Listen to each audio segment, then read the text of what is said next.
오늘 이 시간에는 예수님이 누구신가 세 번째 시간으로서 사람의 아들로 오신 목적이 무엇인가 살펴보는 가운데 은혜 받기를 원합니다. 성경 말씀 로마서 8장 3절로 4절을 찾아보면 율법이 육신으로 말미암아 연약하여 할 수 없는 그것을 하나님은 아시나니 곧 죄를 인하여 자기 아들을 죄인의 모양으로 보내어 육신의 죄를 정하신 육신을 쫓지 않고 그 영을 쫓아 행하는 우리에게 율법의 요구를 이루게 하심이라고 기록하고 있습니다. 율법의 요구를 이루게 하실 하나님의 아들을 마태복음 1장 26절에는 인자는 안식일의 주인이라고 기록하고 있습니다. 마태복음 11장 22절로 23절에 예수님께서는 인자가 죽은 자 가운데 살아나기 전에는 본 것을 아무에게도 이르지 말라. 인자가 장차 사람의 손에 넘겨 죽임을 당하고 3일 만에 살아나리라. 순환 당하실 것을 제자들에게 일러주셨고, 히브리서 2장 6절로 10절에서는 예수님을 가리켜 죽으심으로 인자는 영광과 존귀를 얻으실 분이라고 밝혀 있습니다. 또 마태복음 24장 30절에서 예수님이 친히 증거하시기를 인자는 구름을 타고 능력과 큰 영광으로 오는 것을 보리라고 하셨습니다. 사람의 아들이신 인자의 5가지 권능을 살펴보면은 첫째는 세상 죄를 사하신다고 그랬습니다. 마태복음 9장 6절의 말씀.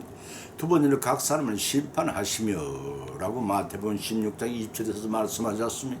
세 번째는 자기를 쫓는 자를 건지시며 마태복음 19장 28절 말씀입니다.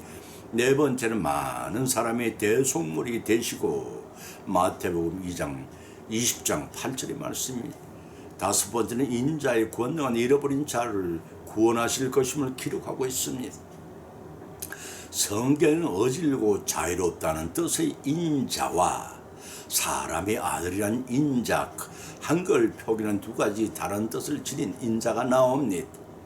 사복음서에서는 예수님을 호칭하여 인자로 호칭된 경우가 무려 90여 회나 나타나고 누가복음서 한 곳에서만 26회나 등장을 합니다. 여기서 호칭되는 인자란 사람인 아들자, 사람의 아들이란 뜻입니다. 영어로는 Son of Man, 히브리어는 아담, 아람어로는 바로 에나시, 헬라어로는 히오스 투 안트로프. 이는 하나님이시나 우리와 같은 육신을 입고 하늘의 심판을 대신 행하시는 예수님에 대한 신약 성경의 호칭이기도 한 것입니다. 첫째는 하늘에 계셨던 인자이십니다. 종말의 하늘의 권세를 가지고 도래하실 메시아를 가리킵니다. 다니엘서 7장 13절로 14절을 찾아보면 내가 밤 이상 중에 보았는데 인자 같은 이가 하늘 구름을 타고 와서 옛적부터 항상 계신 자에게 나와 그 앞에 인도됨에 그에게 권세와 영광과 나라를 주고 모든 백성과 나라들과 방언하는 자로 섬기게 하였으니 그 권세는 영원한 권세라 옮기지 아니할 것이요 그 나라는 패하지 아니할 것이라고 하였습니다. 이 예언의 말씀은 인자 곧 그리스도께서 하늘 구름을 타시고 영원 전부터 자존하신 영원 불멸의 하나님으로부터 왕권과 심판권을 받아서 내가 참 이 땅에 재림하실 것입니다. 그때 세상 다른 하나님의 심판에 의해 멸망하나 그리스도를 믿음으로 하나님의 백성이 된 자는 하나님 나라에 들어가서 영생과 복락을 누리게 될 것이라는 뜻입니다. 이 인용문에서 알 수 있듯이 인자는 하늘에 계신 메시아 곧 예수 그리스도를 가리킨 것임을 알 수가 있습니다. 이러한 의미에서 보면 13절을 보면 하늘로서 내려온 자 곧 인자 외에는 하늘에 올라간 자가 없느니라는 예수께서 친히 자신을 가리켜 말씀하심이 있는 한글 번역본 말씀 그대로 예수님 외에는 아무도 하늘나라에 올라간 사람이 없다고 해석하면 문제가 생깁니다. 왜냐하면 창세기 5장 24절의 에녹과 열왕기 하 2장 9절로 11절에서는 엘리야가 성천했다는 기록이 있고 사도 바울도 천국에 다녀온 일이 있기 때문입니다. 그러나 이러한 문제는 본문을 기록한 헬라 문법을 바르게 이해함으로써 간단하게 해결이 됩니다. 동시에 시제로 올라간 자에 해당하는 헬라어 안베베켄의 의미는 현재 완료형으로서 현재 및 과거를 말하고 미래에 대해서 말하지 않습니다. 따라서 안베베켄은 하늘에 올라간 자가 아니라 하늘에 계신 자 또는 하늘에 계셨던 분으로 의역할 수가 있습니다. 이러한 의미에서 보면 12절에 내가 땅의 일을 말하여도 너희가 믿지 아니하거든 하물며 하늘 일을 말하면 어떻게 믿겠느냐 하신 예수님은 이 땅에 강림하시기 전에 이미 하늘에 계셨기 때문에 하늘의 모든 것을 보고 체험하셨고 또 알고 계시며 지금은 말씀이 육신에 소림하신 인자는 예수님 자신뿐이라는 뜻입니다. 구약의 에녹과 엘리야는 땅에 살다가 하늘에 올려간 사람들이지만 예수님께는 하늘에 계시다가 땅에 내려와 하늘의 일을 말씀하신 것입니다. 여기서 말씀이 육신이 돼서 예수 그리스도의 인성과 신성에 관한 신학적 의미를 상고해 볼 필요가 있습니다. 본질에서 하늘에서 내려온 자인 자 그리고 하늘에 올라간 자는 모두 동격입니다. 다시 말해서 인자로 계신 예수님께서는 원래 하늘에 계시던 성자 하나님으로서 구원과 재창조를 위해 이 땅에 오신 것입니다. 따라서 예수님은 인간과는 근본적으로 구별된 이심을 아셔야 합니다.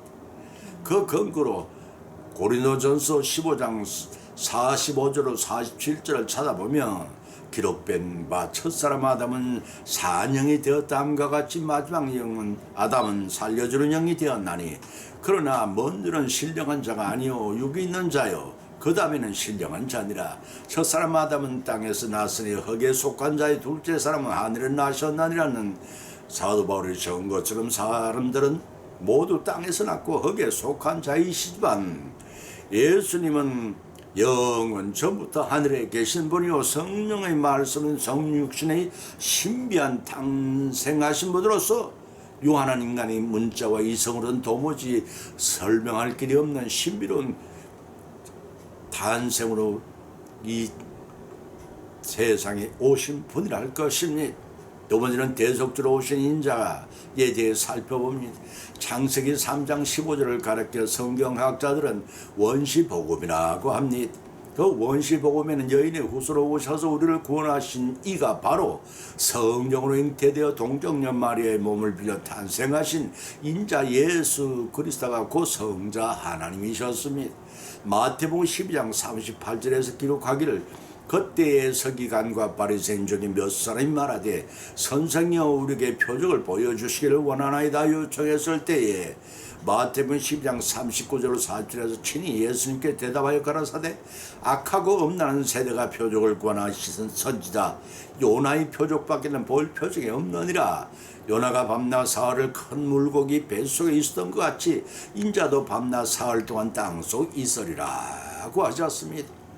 이는 최초의 이방 선교사 요나가 당시 이스라엘을 괴롭힌 적국의 아수르 수도에 가서 20만 명이 넘는 성배들이 죄로 멸망당할 처지에 놓였었습니다. 하나님은 만민의 하나님이십니다. 이스라엘만의 하나님이 아니십니다.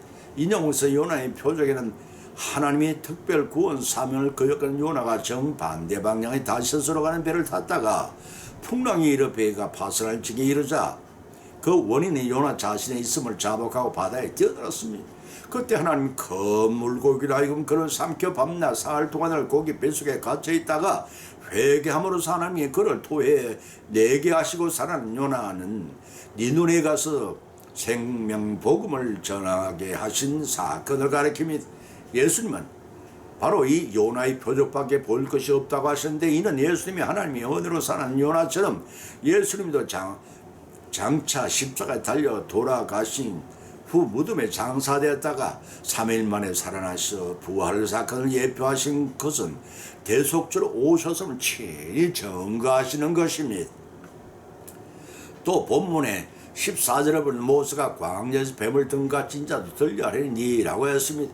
이는 민수기 21장 4절로 9절에 모세가 광야의 뱀을 든 사건으로 하나님을 원망하다 불뱀에 물려 죽었다. 백성들의 회개가 모세에게 살 길을 여호와께 간청한 결과 노뱀을 만드는 창조에 달아놓고 쳐다보는 자마다 살아나는 사건을 가리킵니다.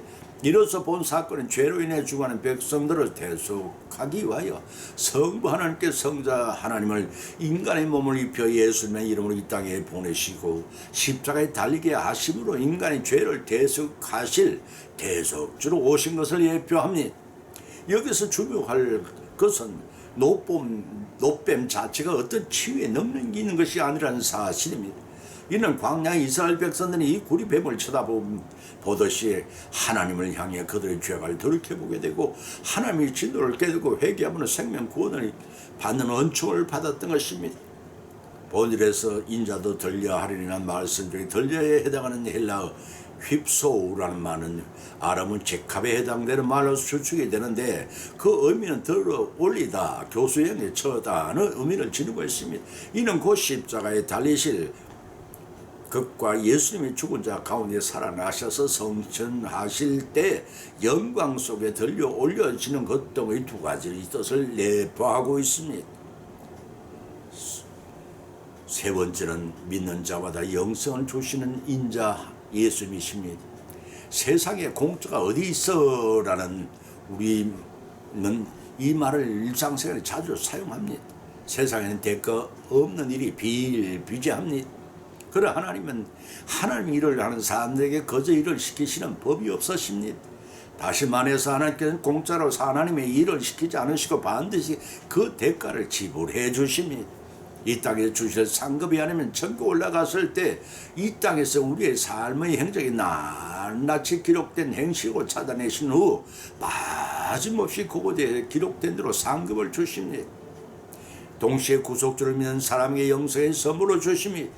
이 영성은 구원론의 핵심 사상으로서 본서 전체에 걸쳐 사도 요한이 중적적으로 부과시키는 주제이기도 한 것입니다.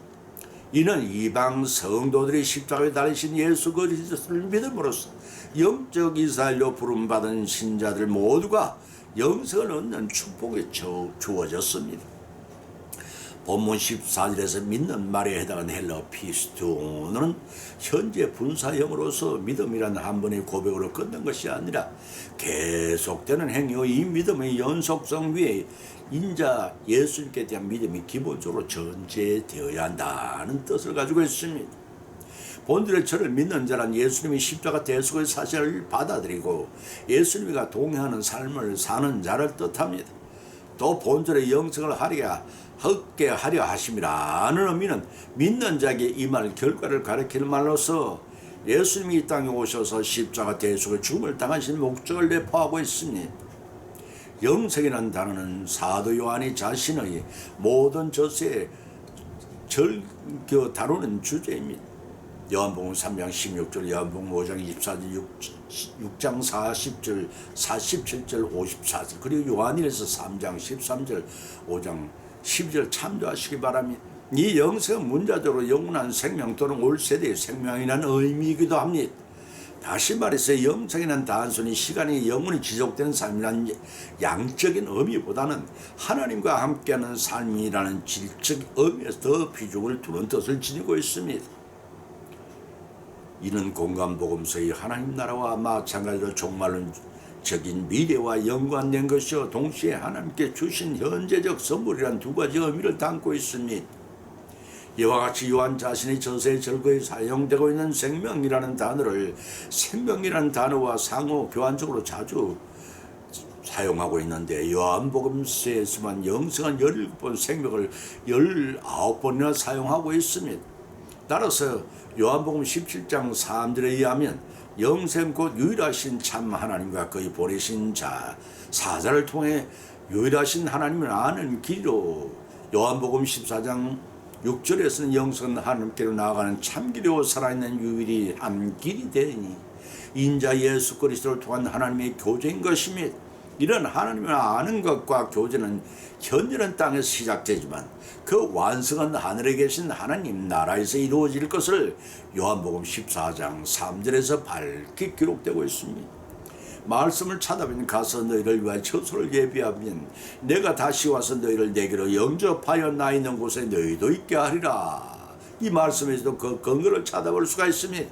이러한 말씀을 통해 알 수 있듯이 믿는 자에게 영생을 주시는 인자심을 우리는 확신할 수가 있습니다. 여기서 인자에 해당되는 단어가 성경에 두 가지로 표현으로 나타나 있습니다. 사람의 아들인 인자와 어질고 자유로우신 인자라는 표현이 그것입니다. 히브리어는 벤 아담과 아람어로는 벤 에노시라는 단어가 있습니다.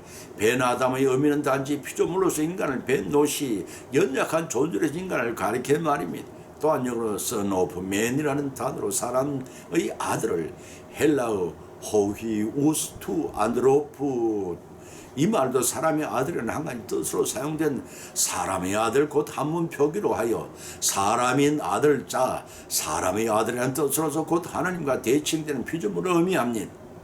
조림 때는 창세기 3장 15절에 여인의 후손을 성육신하셔서 우리와 같은 성정을 입고 도성인신하신 예수 그리스도를 가리키고 종말에는 하늘의 권세를 가지고 심판자로 재림하실 메시아신 예수님을 지칭하는 말입니다. 마태복음 9장 6절과 마가복음 2장 10절 누가복음 5장 24절에서는 예수님이 자기 호칭을 신적 권위와 관련하여 인자 어질린 사람 자라고 하셨고 마태복음 26장 2절 마가복음 8장 31절 9장 30, 10장 33절 34절에서는 십자가 순환에 관련하여 인자 사람인 아들 자라고 하셨으며 마태복음 19장 28절 26장 64절과 마가복음 14장 62절에서는 성천과 재림에 관하여 어질인 어질자 스스로 인자라고 어질고 자비를 운운하고 자칭하셨습니다. 예수 그리스도 자신을 가리켜 인자 곧 사람의 아들이라고 하신 사실은 두 가지로 심한 교훈을 남기고 있습니다.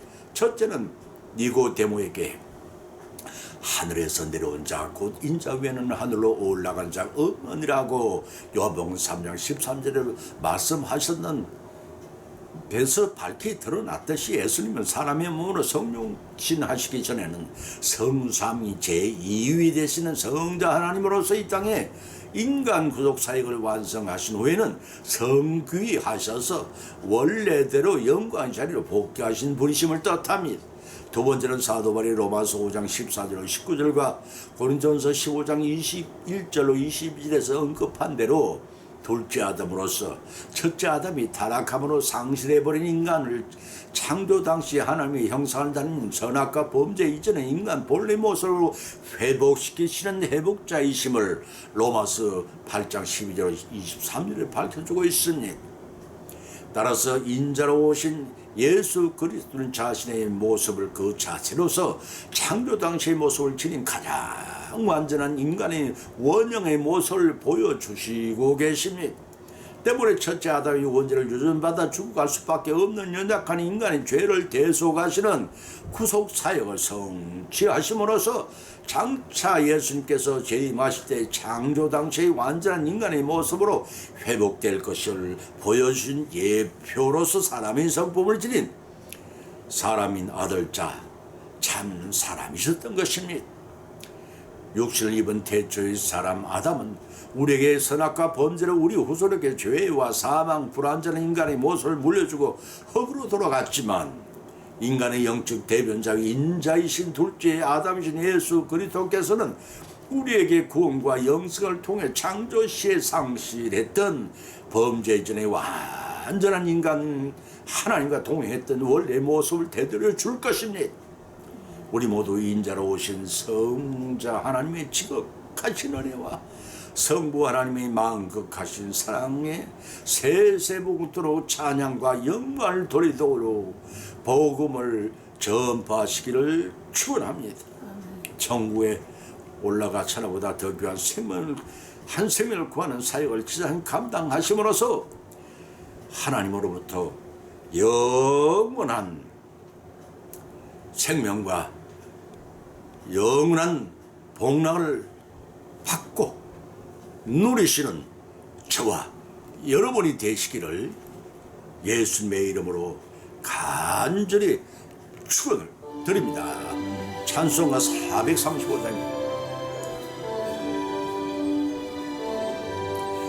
나의 영원하신 기여 생명보다 귀하다. 나의 갈 길 다가도록 나와 동행하소서.